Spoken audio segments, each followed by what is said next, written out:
കൃപയുടെ വാസസ്ഥലം കൃപാസനം.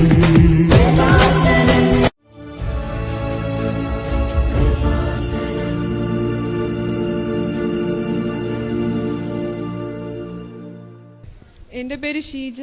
ഞാൻ പുല്ലുവിളയിൽ നിന്നാണ് വരുന്നത്. ഞങ്ങൾ ആദ്യമായി ഇവിടെ നിന്ന് ഉടമ്പടി എടുക്കുന്നത് 2019 ജൂൺ 26-നാണ്. ഞങ്ങളിവിടെ വരാൻ തന്നെ ഞാൻ കല്യാണം കഴിഞ്ഞ് വിവാഹം കഴിഞ്ഞ് 1 വർഷമായിട്ടും കുട്ടികളില്ലാതെ പലവിധ ട്രീറ്റ്മെൻറ്റ് ചെയ്തിട്ടും ഞങ്ങൾക്ക് കിട്ടുന്നില്ലായിരുന്നു. പല പ്രശ്നങ്ങളും ഉണ്ടായിരുന്നു, പല കുഴപ്പങ്ങളും ഉണ്ടായിരുന്നു.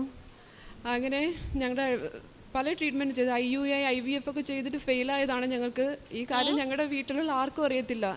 ഞങ്ങളുടെ അടുത്തൊരു സുഹൃത്താണ് ഞങ്ങളുടെ കൂടെ ഇപ്പോൾ വന്നത്. അവർക്ക് പോലും അറിയത്തില്ല ഞങ്ങൾ ഈ ട്രീറ്റ്മെൻ്റ് ഒക്കെ ചെയ്തിട്ടുണ്ടെന്ന് തന്നെ. ഇപ്പോഴായിരിക്കും അവർ അറിയുന്നത് തന്നെ. അങ്ങനെ ഞങ്ങൾക്കെല്ലാം ഫെയിലായി. ഡോക്ടർ പറഞ്ഞിരുന്നു സാധാരണ രീതിയിൽ ഞങ്ങൾക്ക് ഒരിക്കലും കുട്ടികൾ കിട്ടത്തില്ല എന്ന്. IVF-ലൂടെ അല്ലാതെ ഞങ്ങൾക്ക് ഒരിക്കലും കുട്ടികളില്ല എന്ന് പറഞ്ഞതാണ്. ഞങ്ങൾ മാനസികമായിട്ട് ഭയങ്കര ഇതായിരുന്നു.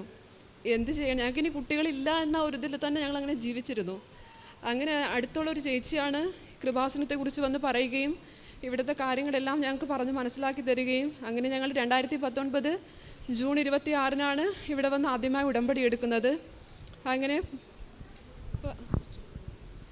പലവിധ പ്രാർത്ഥനകളും മറ്റുമെല്ലാം ചെയ്ത് ഞങ്ങളങ്ങനെ ഒരു വിശ്വാസം ഇല്ലാതെയാണ് ഇവിടെ വന്നത് തന്നെ. ഡോക്ടർ തന്നെ പറഞ്ഞ് ഞങ്ങൾക്ക് കിട്ടത്തില്ല എന്ന്. അപ്പോൾ പിന്നെ എങ്ങനെ നടക്കും, അങ്ങനത്തെ ഒരു ഇതിലാണ് ഇവിടെ വന്നത് തന്നെ. പക്ഷേ മാതാവിൻ്റെ കൃപ കൊണ്ട് ഞങ്ങൾ ഒക്ടോബർ ആയപ്പോഴാണ് ഞാൻ പ്രഗ്നൻ്റ് ആണെന്ന് അറിയുന്നത്. എനിക്ക് വിശ്വാസമില്ലായിരുന്നു സത്യം പറഞ്ഞാൽ. കാരണം ഡോക്ടർ പറഞ്ഞതാണ് ഞങ്ങൾക്ക് കിട്ടത്തില്ല എന്ന് തന്നെ. ഞങ്ങൾക്ക് ഭയങ്കര അതിശയമായിരുന്നു സത്യം പറഞ്ഞാൽ. അങ്ങനെ ഞങ്ങൾ ട്രീറ്റ്മെൻറ്റിന് പോയ ഡോക്ടറിൻ്റെ അടുത്താണ് ഇതും കൊണ്ട് പോയത്, ടെസ്റ്റ് ചെയ്താൽ ഇതും കൊണ്ട് പോയത്. അപ്പോൾ ഡോക്ടർ ഞങ്ങളുടെ അടുത്ത് ചോദിച്ചു, അപ്പോൾ ഞങ്ങളിവിടെ ടെസ്റ്റ് ചെയ്തതെല്ലാം കള്ളമായിരുന്നോ, അതൊക്കെ തെറ്റായിരുന്നോ എന്ന് ഞങ്ങളുടെ അടുത്ത് തന്നെ തിരിച്ച് ചോദിക്കേണ്ടി വന്നു ഞങ്ങൾക്ക്. അവർക്ക് തന്നെ അതിശയമായിരുന്നു. അപ്പോൾ ഫസ്റ്റ് ഇതിൽ തന്നെ സ്കാനിങ് ഒക്കെ ചെയ്തായിരുന്നു. കാരണം ഞങ്ങൾക്ക് സാധാരണ രീതിയിൽ കുട്ടികൾ കിട്ടത്തില്ല എന്ന് പറഞ്ഞതുകൊണ്ട് തന്നെ പല പ്രശ്നങ്ങളും വരാൻ സാധ്യതയുണ്ട്. മാതാവിൻ്റെ കൃപ കൊണ്ട് ഞങ്ങൾക്ക് ഒരു കുഴപ്പവും വരാതെ, ഒരു കുഴപ്പവും ഇല്ലായിരുന്നു, ഒരു ഇതും ഇല്ലാണ്ടിരുന്നു. സാധാരണ ഇങ്ങനെ ഇത്രയും ലേറ്റായി കിട്ടുന്നത് കൊണ്ട് തന്നെ പലവിധ പ്രശ്നങ്ങൾ വരാറാണ് പതിവ്. ഒരു കുഴപ്പവും ഇല്ലാതെ ഞങ്ങൾക്ക് ജൂൺ 22 ജൂൺ 22 ഒരു കുഞ്ഞിനെ, എൻ്റെ മോളാണ് അഫ്രിൻ എന്നാണ് പേര്.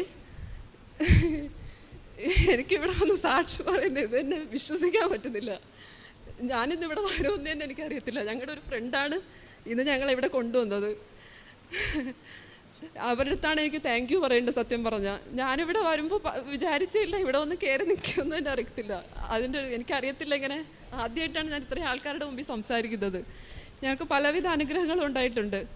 ഞങ്ങൾക്ക് 2ാമത് ഉടമ്പടി പുതുക്കിയതിന് ശേഷമാണ് ഞങ്ങൾക്കൊരു സ്ഥലം വാങ്ങിക്കാൻ ഞങ്ങൾ പല ഇതായിട്ട് ശ്രമിക്കുന്നു. പക്ഷേ ഒന്നും നടക്കുന്നില്ലായിരുന്നു. പല കാരണങ്ങൾ കൊണ്ടും ഒന്നും നടക്കാതെ പോയി. പക്ഷേ 2ാമത് ഉടമ്പടി പുതുക്കിയതിന് ശേഷമാണ് ഞങ്ങളുടെ വീടിന് അടുത്തായിട്ട് തന്നെ ഞങ്ങൾ ആഗ്രഹിച്ച സ്ഥലം വാങ്ങിക്കാൻ പറ്റി. പിന്നെ എൻ്റെ അടിവയറിന് താഴെയായിട്ടൊരു ഒരു കുഞ്ഞു കുരു പോലെ വന്നതാണ്. അതിനടുത്തുള്ളൊരു ഡോക്ടർ പോയി സാധാരണ കുരുവെന്ന് കരുതിയാണ് ഞാനവിടെ ഫസ്റ്റ് ഹോസ്പിറ്റലിൽ പോയത് തന്നെ. അപ്പോൾ ഡോക്ടർ പറഞ്ഞിരുന്നു ഇത് സാധാരണ കുരുവല്ല, ഇതൊരു സിസ്റ്റാണ്, മേജറല്ല മൈനറാണ്, സർജറി ചെയ്യേണ്ടി വരുമെന്നാണ് പറഞ്ഞത്. എനിക്ക് ഭയങ്കര പേടിയായിരുന്നു. എന്ത് ചെയ്യണമെന്ന് അറിയത്തില്ല. കാരണം ഞാൻ വല്ലാത്തൊരവസ്ഥയിലായി. പക്ഷേ ഞാൻ പിന്നെ അതിനുശേഷം ഹോസ്പിറ്റലിൽ പോവുകയും മറ്റൊന്നും ചെയ്തില്ല.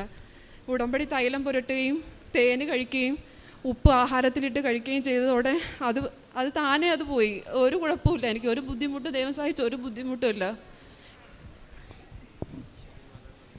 ശരിക്കും എനിക്ക് ഒത്തിരി അനുഗ്രഹങ്ങൾ തന്ന എൻ്റെ അമ്മ മാതാവിന് ഈശോയ്ക്കും ഒരുപാട് നന്ദി. Thank you. പരിശുദ്ധ അമ്മയുടെ മധ്യസ്ഥ സഹായത്തിൽ പ്രത്യേകിച്ച് കുഞ്ഞിന് ലഭിച്ചൊരു സാക്ഷ്യമാണ്. ഇതിൽ കണ്ട ഡോക്ടർമാരെല്ലാം ഒരു കുഞ്ഞിനെ ലഭിക്കുവാനായിട്ടുള്ള സാധ്യതയില്ലെന്ന് പറയുകയും ഒപ്പം നമുക്ക് ശാസ്ത്രീയമായിട്ട് ചെയ്യാൻ പറ്റുന്ന കാര്യങ്ങളെല്ലാം ചെയ്തതിന് ശേഷം ഏതോ ഒരു സുഹൃത്ത് പറഞ്ഞൊരു ബോധ്യത്തിലും വിശ്വാസത്തിലും, ഒരു പക്ഷേ വിശ്വാസം ഉണ്ടായിരുന്നെന്നറിയില്ലെങ്കിലും ഒരു പക്ഷേ ഇവിടെ വരുന്ന ബൊമ്മനാട് അച്ഛൻ എപ്പോഴും ഓർമ്മപ്പെടുത്തണം, ഇവിടെ വരുന്ന ഒരു നല്ലൊരു ശതമാനം പേരും അത്യാവശ്യം പോകാണ്ടടുത്തെല്ലാം പോയി ചെയ്യേണ്ട പ്രാർത്ഥനകളെല്ലാം ചെയ്തിട്ട് ഏറ്റവും അവസാനം ഇതും കൂടെ ഒന്ന് നോക്കിയേക്കാമെന്ന് കരുതി വരുന്ന ഒരുപാട് അനുഭവങ്ങളുടെ സാക്ഷ്യങ്ങൾ നമുക്കുണ്ട്. കാരണം ഇത്രയും ഒരു 3-4 മണിക്കൂർ ഇങ്ങനെ നിന്ന് ഉടമ്പടി എടുക്കുവാനായിട്ട് ഒരാൾ തയ്യാറാകുമ്പോൾ തന്നെയും അത്രത്തോളം ഗൗരവമേറിയിട്ടുള്ളൊരു നിയോഗമാണ് എന്നുള്ള കാര്യത്തിൽ അത് അത്രയും ഒരു സംശയമില്ലാതെ പറയാൻ പറ്റും. അല്ലെങ്കിൽ നമ്മൾ ഏതെങ്കിലും ഒരു പള്ളിയിൽ പോയി നേർച്ചയും മെഴുകുതിരിയൊക്കെ കത്തിച്ചിട്ട് എങ്ങനെയെങ്കിലും ഒന്ന് ഒതുക്കാവുന്ന കാര്യം അതൊന്നും ഒതുങ്ങാത്തത് കൊണ്ട് ഇനി അവസാനത്തെ സ്റ്റെപ്പ് ഇതും കൂടി ഉള്ളതെന്ന് കരുതി വരുന്ന ഒരു നല്ലൊരു ശതമാനം പേരും അങ്ങനെ ഒരു അനുഭവത്തിൽ വരുന്നവരാണ്. അത് ഇവിടെ സാക്ഷ്യങ്ങൾ കേൾക്കുമ്പോഴും ഇവിടുത്തെ ആളുകളെ കേൾക്കുമ്പോഴും അത് വ്യക്തമായിട്ട് മനസ്സിലാകുന്നു. അപ്പോൾ അങ്ങനൊരു വരവിൽ ദൈവം അവരുടെ ജീവിതത്തിൽ ഇടപെടുന്നു എന്നുള്ളത്. അപ്പോൾ ഈ ഒരു നമ്മൾ കുഞ്ഞിൻ്റെ കാര്യം പറയുമ്പം വളരെ സന്തോഷത്തോടെയാണ് പറയണത്. കാരണം വിശ്വസിക്കാനായിട്ട് പറ്റാത്തതും അല്ലെങ്കിൽ ഏറെ പ്രത്യേകിച്ച് നന്ദി പറയണതും ഈ ഒരു സ്ഥലത്തേക്ക് ഇങ്ങോട്ട് വരുവാനായിട്ട് ഇടവന്ന ആ സുഹൃത്തിനെയാണ്. അപ്പം നമ്മൾ ചെയ്യുന്ന ഈ ഒരു മറ്റുള്ളവരിലേക്ക് ഇതെത്തിക്കുവാനായിട്ട് ചെയ്യുന്ന ചില പ്രവർത്തനങ്ങൾ, അതുകൊണ്ടാണ് പറയുന്നത് ഒരു അല്പം വിശ്വാസത്തോടു കൂടിയാണെങ്കിലും ഇവിടെ കാലുകുത്തുന്നവർ ഇവിടെ വന്ന് 1 മിനിറ്റ്, ഇപ്പോൾ കഴിഞ്ഞ ദിവസങ്ങളിൽ സാക്ഷ്യങ്ങളൊക്കെ നിങ്ങൾ പരിശോധിക്കുമ്പോൾ 1 മിനിറ്റ് വന്ന് ഞാനിവിടെ നിന്ന് പ്രാർത്ഥിച്ചിട്ട് പോയെന്നും പറഞ്ഞൊരു കുഞ്ഞിൻ്റെ വലിയ സാക്ഷ്യമാണ് ഈ കഴിഞ്ഞ ദിവസം ഇന്നലെ ഈ അൾത്താരയിൽ പറഞ്ഞതും അത് നമ്മൾ പുറത്ത് വിട്ടതും. അപ്പം അത്രയും ആത്മാർത്ഥമായിട്ട് മാതാവ് ഇതിനോടൊപ്പം സഞ്ചരിക്കുന്നുണ്ട്. അത്രയും ബോധ്യത്തോടെ അൾത്താരയിൽ വരുന്നത്ര വലിയ അനുഭവങ്ങൾ ലഭിക്കുന്നുണ്ട്. പ്രത്യേകിച്ച് പരിശുദ്ധ അമ്മ വഴി ഈ കുടുംബത്തിന് ലഭിച്ച ഈ കുഞ്ഞിനെ പ്രതിയും മറ്റെല്ലാ അനുഭവങ്ങളെയും പ്രതിയും നമുക്ക് കരങ്ങളടിച്ച് ദൈവത്തിൻ്റെ നാമം മഹത്വപ്പെടുത്താം. അത്യപൂർവ ദൈവാനുഭവങ്ങൾ ഇനി നിങ്ങൾക്കും സ്വന്തം. ഈ യൂട്യൂബ് ചാനൽ ഇതുവരെ സബ്സ്ക്രൈബ് ചെയ്തിട്ടില്ലെങ്കിൽ ഇപ്പോൾ തന്നെ സബ്സ്ക്രൈബ് ചെയ്യുക. ഈ വീഡിയോ ഇപ്പോൾ തന്നെ നിങ്ങളുടെ സുഹൃത്തുക്കൾക്ക് ഷെയർ ചെയ്തുകൊണ്ട് കർത്താവിൻ്റെ പ്രേക്ഷിതരാകുക.